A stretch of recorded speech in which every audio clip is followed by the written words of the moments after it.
Welcome to the YouTube channel of government degree college for women है तेजी Ahmadpur east. I hope आप लोगों ने पीछे से एक्सरसाइज की होगी।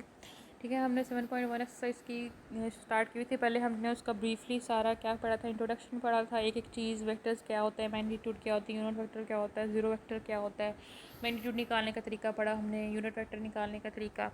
ठीक है, यूनिट वेक्टर कैसे निकालता है, वेक्टर उसकी मैग्नीट्यूड से डिवाइड कर देते हैं, उसके लिए मैग्नीट्यूड कैसे निकलती है वो भी निकालना सिखा देते। तो आज हमने क्या करना है, यूनिट वेक्टर्स यानी कि सबसे पहले आप लोगों को ये question number first third second और थर्ड क्वेश्चन हमने कर लिया था। तो आज हमने क्वेश्चन नंबर 4 से स्टार्ट करना है। क्वेश्चन नंबर 4 है, find the sum of the vectors A B and C D given the 4 points A 1 और -1, बी 2 एंड 0, सी -1 और 3, डी आपको -2 और 2 दिया हुआ है। ठीक है, आपने सम निकालना है ए बी और सी डी का। पहले आपको क्या दिया हुआ था, क्वेश्चन नंबर 1 में दिया था आपको 2 पॉइंट्स दिए हुए थे, आपने पी क्यू वेक्टर निकालना था। अब आपको 4 पॉइंट्स हैं, उससे आपने 2 वेक्टर्स निकलेंगे। फॉर एग्जांपल आपके पास ए बी और सी डी, आपने वो वेक्टर्स निकालने और पहले और उनको क्या करना है, ऐड करना है। और ऐड करके जो आपके पास आंसर आएगा, ठीक है, तो वो आपने मतलब वो बताना है कि उन दोनों को ऐड करने पे आपके पास कौन सा आंसर आता है। ठीक है, ठीक है, तो आपने क्या बताना है कि हमारे पास पहले ए बी पॉइंट से आप ए बी वेक्टर निकालेंगे, इसी तरह सी डी पॉइंट से आप क्या निकालेंगे, सी डी वेक्टर निकालेंगे, फिर A B plus C D, उन दोनों वेक्टर्स को क्या करेंगे, ऐड करेंगे। ऐड करना तो बहुत आसान है, एक्स कंपोनेंट में एक्स कंपोनेंट ऐड कर दें, वाई कंपोनेंट में वाई कंपोनेंट ऐड कर दें। ठीक है, तो ए आपके पास 1 और -1 और बी दिया हुआ है, ए बी पॉइंट से ए बी वेक्टर निकलेगा, सी डी पॉइंट से सी डी वेक्टर निकलेगा। ठीक है, sum of A B and C D is equal to आपने फाइंड आउट करना है, A B plus C D is equal to आपने क्या करना है, फाइंड आउट करना है। तो पहले हम स्टेप बाय स्टेप करेंगे, पहले ए बी निकालेंगे, फिर सी डी निकालेंगे, फिर उन दोनों को क्या करेंगे, सम अप करेंगे। तो ए बी निकालने के लिए आप लोगों को याद होगा 2 पॉइंट्स में से क्या निकालने के लिए, जब अपने वेक्टर निकालना तो एक्स कंपोनेंट में से एक्स कंपोनेंट निकालते हैं और वाई कंपोनेंट में से वाई निकाल देते हैं। तो ए का एक्स कंपोनेंट क्या है, हमारे पास 2 है, सॉरी 1 है, और बी का क्या है, 2 है। तो आपने बी के एक्स कंपोनेंट में से एक एक्स कंपोनेंट निकालना है, यानी कि 2 - 1 कर देना है। तो 2 - 1 इंटू आई आ गया। ठीक है, उसके बाद आपने क्या करना होता है, बी के वाई कंपोनेंट में से ए का वाई कंपोनेंट निकाल देना है, तो 0 माइनस इंटू -1 आ जाएगा। ठीक है, तो ये 0 माइनस इंटू -1, ये थोड़ा सही नज़र नहीं आ रहा, सेकंड लाइन में देख लें, 0 माइनस इंटू -1 आ गया। ठीक है, 2 - 1 1 हो गया। इस तरह 0 माइनस इंटू -1 है, तो माइनस माइनस प्लस हो जाएगा, +1 आ गया। आई प्लस जे हैट हमारे पास क्या निकला है, ए बी वेक्टर निकल आया। ठीक है, तो ये आपके पास क्या था, पहले आपका स्टेप कंप्लीट हो गया, आपने ए बी वेक्टर, फिर आपने C D vector. C D vector क्या है, अब सी डी वेक्टर के लिए हम पहले देखेंगे डी का एक्स कंपोनेंट क्या है। डी का एक्स कंपोनेंट आपके पास -2 और सी का क्या है, -1, यानी कि -2 इंटू -1 आ जाएगा, यानी कि -2 एक्स कंपोनेंट में से डी के माइनस इंटू -1, यानी कि सी का एक्स कंपोनेंट आपने निकाल लिया। वाई कंपोनेंट देखते हैं, सी डी का एक्स वाई कंपोनेंट है 2 और सी का हमारे पास वाई कंपोनेंट है 3। 2 - 3 क्या आ गया हमारे पास, 1 के इक्वल आ गया। 2 - 3 सॉरी -1 के इक्वल आ गया, वो लिख लिया। और जो -2 + 1 है उसका आंसर भी -1 आ गया। ठीक है, ये आपने यानी कि एक्स कंपोनेंट में से एक्स कंपोनेंट, यानी कि सेकंड वाले के एक्स कंपोनेंट में से एक्स को, फर्स्ट वाले का एक्स कंपोनेंट और सेकंड के वाई कंपोनेंट में से फर्स्ट वाले का वाई कंपोनेंट आपने निकालना है। ठीक है, अब आपने क्या निकालना है, next A B plus C D निकालना है। Sum of A B and C D is equal to find out करना था आपने। A B plus C D लिखा, फैक्टर्स को ऐड करना है, सिंपल एक्स कंपोनेंट में एक्स कंपोनेंट ऐड कर दें। आई प्लस इंटू -1 आ जाएगा, यानी कि वो -1 लिख दिया मैंने, 1 - 1। दूसरे का भी यही होगा, 1 - 1 आ जाएगा। ये 0 + 0 वेक्टर हो गया, मतलब दोनों वेक्टर्स क्या हो गए, ऐड होकर 0 आंसर दे रहे हैं। तो ये क्या बन गया, 0 वेक्टर। आप 0 के ऊपर एरो लगा के लिख सकते हैं।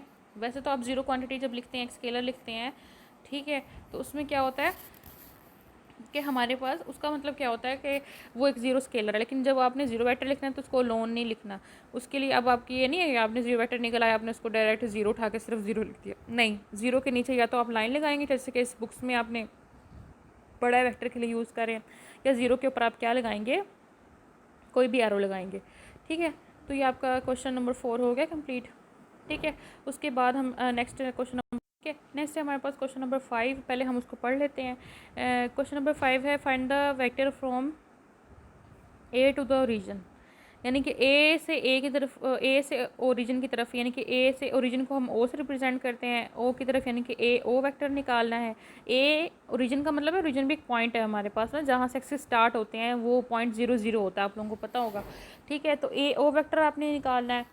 ठीक है, ए ओ ओरिजिन आ गया उसके ऊपर, यानी कि आपने ए ओ वेक्टर निकालना है पॉइंट ए से पॉइंट ओ की तरफ, यानी कि ए ओ वेक्टर निकालना है। ठीक है, वेयर ए बी आपको, अच्छा अब आपको क्या इसमें प्रॉब्लम क्या है, आपको ए बी वेक्टर भी दिया हुआ है और बी एक पॉइंट भी दिया हुआ है। ठीक है। पहले आपको क्या था, दोनों पॉइंट्स दिए होते तो आपने वेक्टर निकालना था, लेकिन अब आपको क्या चाहिए, अगर आपने ए वेक्टर निकालना है, अब आपको रीजन को तो आपको पता है कि रीजन के क्या होते हैं, 0 0 होते हैं, लेकिन आपको ए का नहीं पता कि ए के पॉइंट्स कौन कौन से आ रहे हैं। यानी कि जैसे ए आपको ऊपर वाला देखें क्वेश्चन, उसमें 1 और -1 दिया हुआ था ना, आपको ए नहीं पता कि ए क्या है, आपको ए बी वेक्टर दिया हुआ है और बी पॉइंट दिया हुआ है। पहले आप ए वेक्टर ए का पॉइंट निकालेंगे, फिर आप ओरिजिन से माइनस करके निकाल सकते हैं। ठीक है, तो यानी कि अब देखें, आपको ए ओ वेक्टर आप निकालना है, vector from A to the origin, इसको क्या कहते हैं, ए ओ को मैंने क्या लिखा हुआ है, जो वेक्टर ने बोला हुआ है वो हमने निकालना है। ठीक है, ए बी आपको 4i - 2j दिया हुआ है और बी पॉइंट दिया हुआ है, ए पॉइंट आपके पास नहीं है। ए पॉइंट पहले आप निकालेंगे तो आप क्या निकाल सकते हैं, क्या आंसर निकाल सकते हैं। ठीक है, तो अब जैसे हमारे पास, ठीक है, अगर हम कहें कि ए कोई ए एक्स है, बी एक्स ए एक्स और ए वाई होता है, और बी कोई बी एक्स और बी वाई, अगर ए बी वेक्टर निकालना हो तो हम कैसे निकालते हैं, A B is equal to B X माने एक्स, एक्स में से एक्स कंपोनेंट, सेकंड के एक्स कंपोनेंट में से फर्स्ट का एक्स कंपोनेंट जिसमें मैंने भी बताया था, और वाई की बी वाई माइनस ए वाई। ठीक है, तो अब यहाँ देखें कि आपने ए के तो ए एक्स और ए वाई लिखना है। ठीक है, बी का आपको नहीं पता कि बी का हमारे पास एक्स कंपोनेंट क्या, वो तो बी का हमें पता है, ए का हमें नहीं पता, सॉरी। तो ए का आपने जो है एक्स और ए वाई रहने देना है, और बी का आप क्या करेंगे, उसका -2 और जो 5 आपको दिया हुआ है, देखें यहाँ पे बी के नीचे मैंने 2 लाइंस लगाई हुई हैं, बी आपको -2 और 5 दिया हुआ है।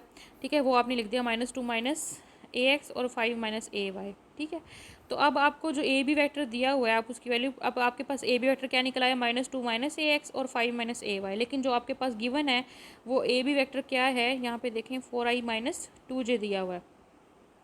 ठीक है, तो 4i - 2j लिख दिया। अब दो वेक्टर्स ये क्या आ रहे हैं, ए भी एक वेक्टर है और साइड लेफ्ट हैंड साइड भी एक वेक्टर है और राइट हैंड साइड भी एक वेक्टर है, दोनों का आई कंपोनेंट भी है। इसका जो लेफ्ट हैंड साइड पे आ रहा है उसका आई कंपोनेंट क्या है, 4 है, और जो राइट हैंड साइड पे आ रहा है उसका एक्स कंपोनेंट क्या आ रहा है, हमारे पास -2 - ए एक्स आ रहा है। इसी तरह जो हमारे पास वेक्टर है लेफ्ट हैंड साइड पे, उसका वाई कंपोनेंट क्या आ रहा है, -2, और जो राइट हैंड साइड पे है उसका क्या आ रहा है, वाई कंपोनेंट 5 - ए वाई आ रहा है। मीन्स कि हमारे पास दो वेक्टर्स इक्वल आ रहे हैं तो उनके एक्स कंपोनेंट भी इक्वल होंगे और वाई कंपोनेंट भी इक्वल होंगे। ये कंपेयर करेंगे, कंपेयरिंग के बाद आपने क्या किया, आपने 4 एक्स कंपोनेंट को लिख दिया और वाई कंपोनेंट को लिख दिया। देखें 4 is equal to -2 - A X -2 और Y component -2 is equal to हमारे पास क्या रहा है, 5 - ए वाई। इधर से आपने एक्स और ए वाई की सिंपल, आप क्या करेंगे, एक्स 2 साइड पे चला जाएगा लेफ्ट हैंड साइड पे, और 4 इस साइड पे आ गया राइट हैंड साइड पे, -2 - 4 हो गया। एक्स इज इक्वल टू -6, इस तरह ए वाई इज इक्वल टू हमारे पास क्या निकल आया, 7 निकल आया।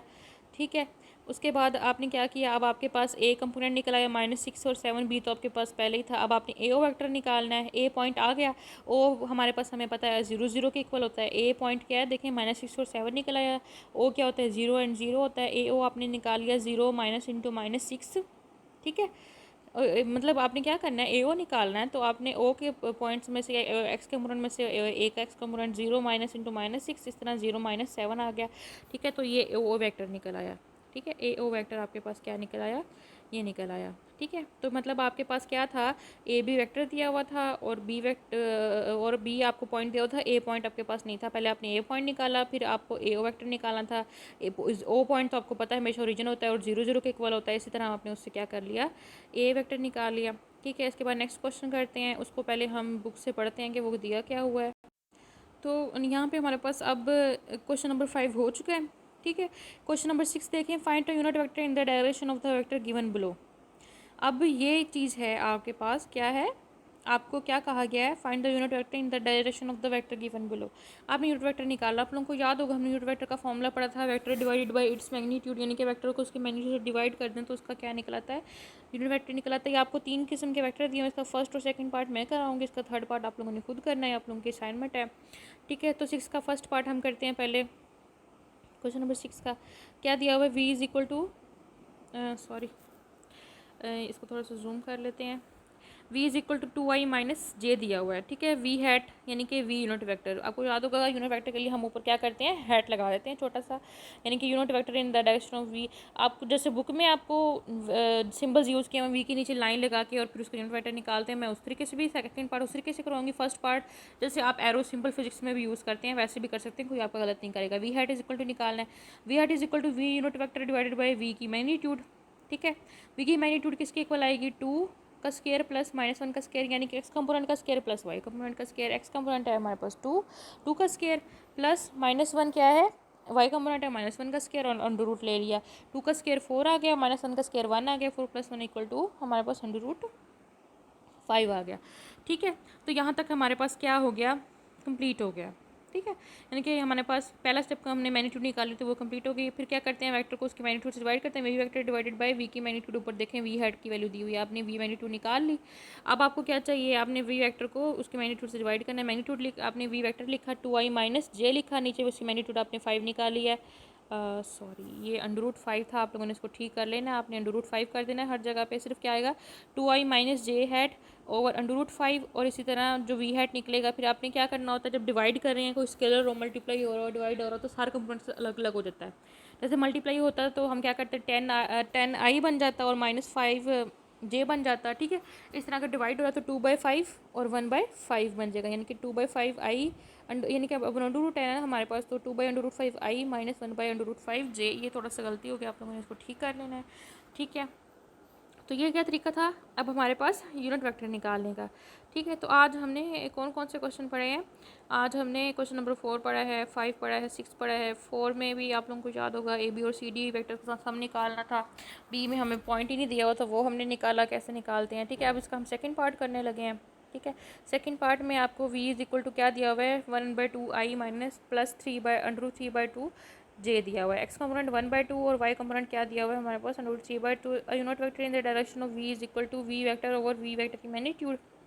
ठीक है, वी वेक्टर आपको आपने लिखा, मैग्नीट्यूड आप डायरेक्ट भी निकाल सकते हैं, जैसे पिछले आपने क्वेश्चन में किया था, आप मैग्नीट्यूड अलग से निकालते हैं, वैसे भी निकाल सकते हैं। अब तो आप लोगों को निकालने आ गया, आप डायरेक्ट इसमें भी निकाल सकते हैं। क्या करते हैं, 1/2 का स्क्वायर प्लस √3, एक्स कंपोनेंट क्या है, 1/2 का स्क्वायर, वाई कंपोनेंट क्या है, वाई जो वी एक्स दिया हुआ है आपके पास, और वी वाई मतलब एक्स कंपोनेंट वी एक्स और वाई कंपोनेंट वी वाई। ठीक है, तो √1/2 का स्क्वायर प्लस √3/2 का स्क्वायर, दोनों का क्या ले लिया, अंडर रूट ले लिया। ठीक है, अब इसके बाद आपने स्क्वायर किया तो 1/4 और नीचे 3/4, ऊपर तो हमारे पास वैसे ही आएगा। ठीक है, ऊपर वही आ रहा है 1/2i + √3/2j ओवर √1/2 था उसका हमारे पास स्क्वायर आ गया 1/4।